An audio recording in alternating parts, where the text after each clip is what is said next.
22 جولائی کو پنجاب اسمبلی نے متفقہ طور پر ایک قانون پاس کیا جس کا نام پنجاب تحفظ بنیاد اسلام 2020 کا بل تھا۔ یہ اکثریتی بنیاد پہ پاس کیا گیا، مگر گزشتہ روز گورنر پنجاب نے اس بل پر دستخط کرنے سے انکار کر دیا ہے اور اسٹینڈنگ کمیٹی کو پنجاب اسمبلی کی دوبارہ غور کے لیے اس بل کو بھیج دیا گیا ہے۔ یہ بل بنیادی طور پہ اسلام کی مقدس شخصیات، نبی اکرم صلی اللہ علیہ وآلہ وسلم، خلفائے راشدین، دیگر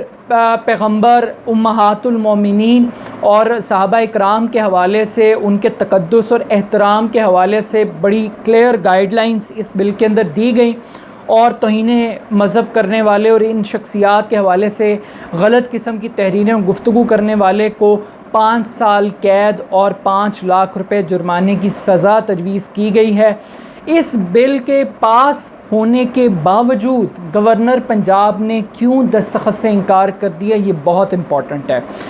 ایک طرف سیاسی اشرافیہ جو لبرل اسکول آف تھاٹ ہے، وہ یہ سوال اٹھا رہا ہے کہ 70 برس گزرنے کے باوجود آپ پاکستان کے اندر اسلام کو کیوں تحفظ فراہم نہیں کر سکے؟ آپ پاکستان میں اسلام کو محفوظ بنانے کے لیے مزید کتنے قوانین ترتیب دیں گے؟ آپ نے 1949 کے اندر قرارداد مقاصد پاس کی، 1973 کا آئین اسلامی قوانین کے مطابق بنایا گیا، توہین مذہب کے حوالے سے قوانین موجود ہے، توہین رسالت کے حوالے سے 295C کا قانون باقاعدہ طور پر موجود ہے، اسلامی نظریاتی کونسل رہنمائی کے لیے موجود ہے، وفاقی شرعی عدالت شرعی نقطہ نظر سے قوانین کا جائزہ لے رہی ہے، کیسز کا معاملات کو ڈیل کر رہی ہے۔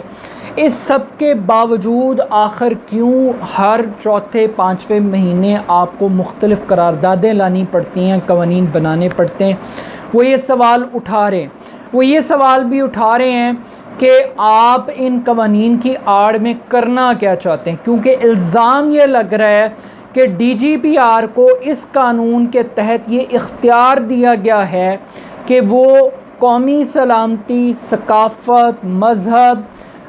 بین المذاہب ہم آہنگی اور فرقہ واریت کے حوالے سے کتابوں کا، اشاعت کا جائزہ لے، اور اگر اس کو لگتا ہے کسی بھی جگہ کے اوپر کہ کہیں پہ ریڈ لائن کو کراس کیا جا رہا ہے تو اس کے خلاف اس کو بہت زیادہ کارروائی کے اختیارات دیے گئے ہیں، جس کو لوگ سمجھتے ہیں کہ یہ ایبیوز آف پاور کی طرف جا رہے ہیں۔ اور کچھ لوگ یہ کہتے ہیں کہ پہلے یہ طے کر لیں کہ قومی سلامتی کیا ہے اور آپ کی ثقافت کیا ہے۔ کیا ٹرکش ڈرامے آپ کے کلچر کو بیان کرتے ہیں؟ کیا قومی سلامتی مطیع اللہ جان کی ایک ٹویٹ سے ضائع ہو سکتی ہے، خراب ہو سکتی ہے؟ PTM کا نقطہ نظر قومی سلامتی کے اگینسٹ ہے۔ بہت سارے اس قسم کے کنٹروورشل سوالات اٹھائے جاتے ہیں اعتراضات کے طور پر، مگر دوسری جانب ایک اور بات بھی یہ کہی جاتی ہے کہ جناب DGPR کے ایک فرد کی عقل کے اوپر اس سارے معاملے کو ڈال دینا اور پھر متحدہ علماء بورڈ کے سامنے ان چیزوں کو رکھیں گے آپ، اس کے لیے آلریڈی قوانین بھی موجود ہیں، ادارے بھی موجود ہیں جو اس چیز کو ویریفائی کر سکتے ہیں۔ لیکن اس کیس کا جو دوسرا پہلو ہے وہ بہت خطرناک ہے، بہت سینسٹیو ہے، جس کی وجہ سے اس قانون کو واپس ڈسکشن کے لیے بھیجا گیا ہے۔ وہ یہ ہے کہ یہاں پہ جو مقدس شخصیات ہیں، مقدس ہستیاں ہیں، ان کے ناموں کے حوالے سے جو گائیڈ لائنز دی گئی ہیں اس قانون کے اندر، اس پر کچھ مکاتب فکر کے علماء متفق نہیں ہیں۔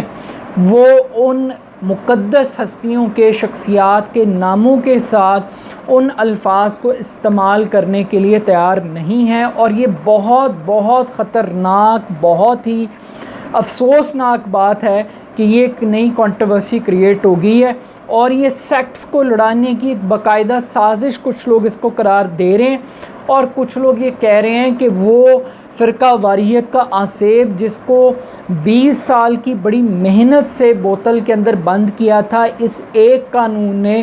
جو کہ تحفظ بنیاد اسلام کے نام پہ تھا، اس نے اسلام کی بنیادوں کو مزید کھوکھلا کرنے کے لیے، نقصان پہنچانے کے لیے یہ بل اب کردار ادا کرے گا۔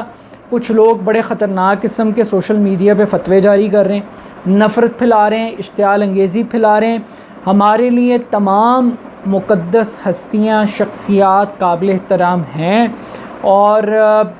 اکثریتی نقطہ نظر کے مطابق بظاہر کوئی ایسی برائی کی بات نہیں ہے، مگر چونکہ ایک مخصوص سیکٹ کو اس کے اوپر اعتراض ہے ان چیزوں کے اوپر، تو یہ ایک نئی متنازع کنٹروورسی ڈیولپ ہوگی ہے جو بہت خطرناک ہے، اور اس کو ڈسکس ہونا اور اس کو ڈیل ہونا بہت ضروری ہے۔ تو آئی تھنک کہ اداروں کو اب اس کے اوپر غور کرنا چاہیے کہ ہم فرقہ واریت کو روکیں، نہ کہ فرقہ واریت کو پھیلائیں، اور دوسری جانب ہم ایک ویلڈ ریزن تیار کرنی ہے کہ جو قوانین ہیں ان کا صحیح استعمال کیا جائے، قوانین کو مس یوز یا ایبیوز آف اتھارٹی نہ کی جائے۔